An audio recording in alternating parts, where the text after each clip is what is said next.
Hey everyone, and welcome. Have you ever wondered what really goes on when someone volunteers for a research brain scan? It can seem like this big, mysterious black box. Well, today, we're going to pull back the curtain and demystify the entire thing.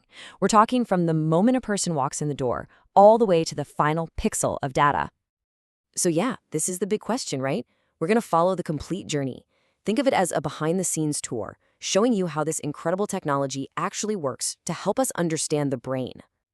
Okay, so before any of the high-tech stuff happens, the whole process begins with the most important part of the entire study, the person. Seriously, all the amazing science really comes down to making sure the participant is safe, they're informed, and they're comfortable. Getting someone ready for a scan is a really careful process.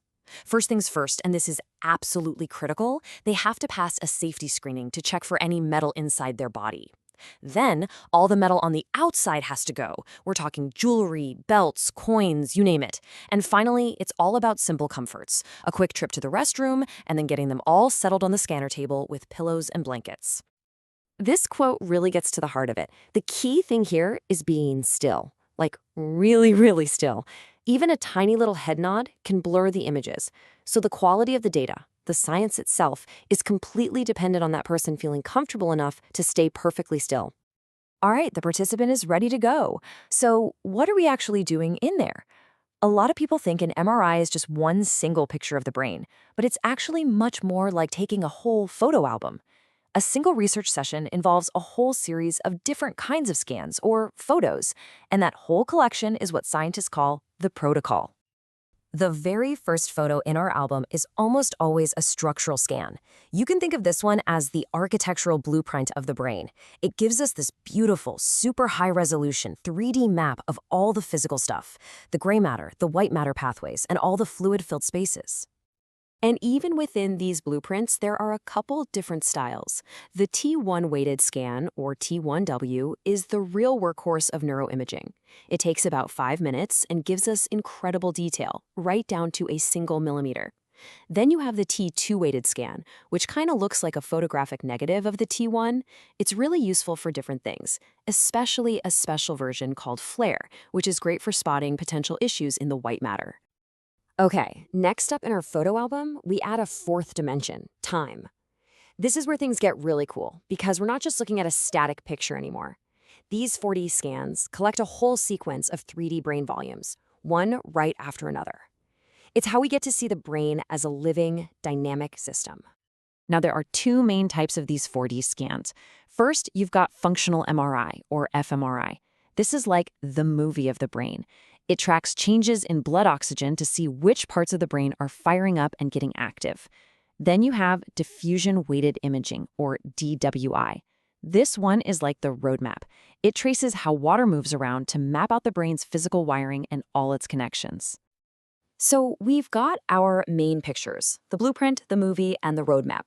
But, just like a professional photographer needs light meters and lens cleaners, MRI researchers need a few extra tools to make sure those main pictures are as clear as possible. These are kind of the unsung heroes of the MRI protocol. One of the most important helper scans is called a field map. See, the super powerful magnets in the scanner can sometimes cause tiny distortions in the images, kind of like looking at your reflection in a funhouse mirror. A field map is a really quick 90-second scan that measures that exact distortion. That way, scientists can go back later and mathematically unwarp the images, giving them a much, much truer picture of the brain. Let's take a quick look at the kind of technical language you'd see on a real protocol. It can look intimidating, but it's pretty simple. TA just means scan time, so for this one, about 5 minutes. Voxel size is just a 3D pixel, and 1 millimeter is incredibly detailed.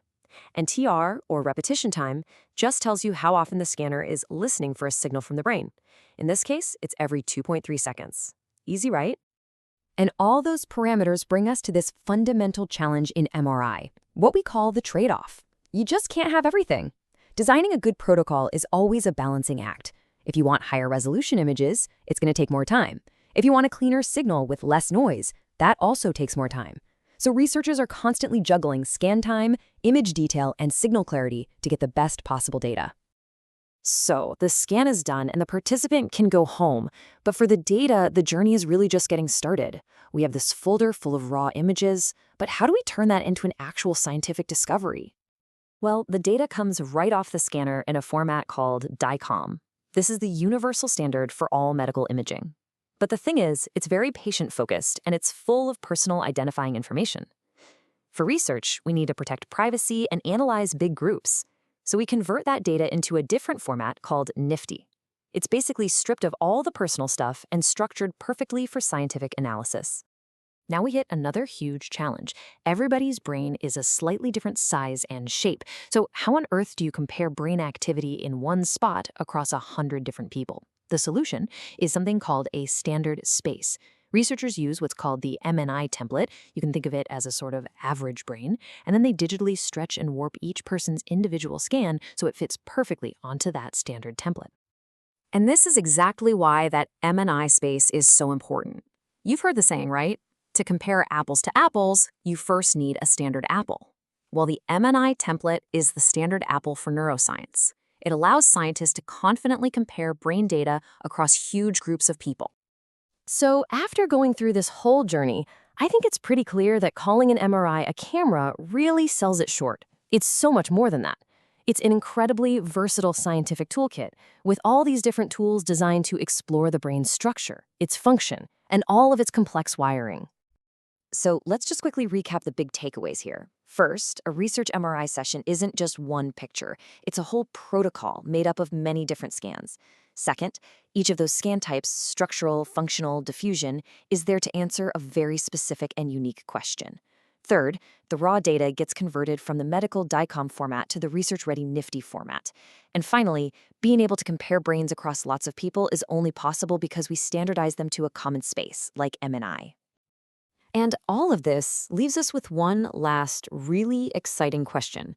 We have this extraordinary toolkit that lets us peer inside the living human brain in ways people could only dream of just a few decades ago. So the real question is, what mysteries are we going to solve with it next?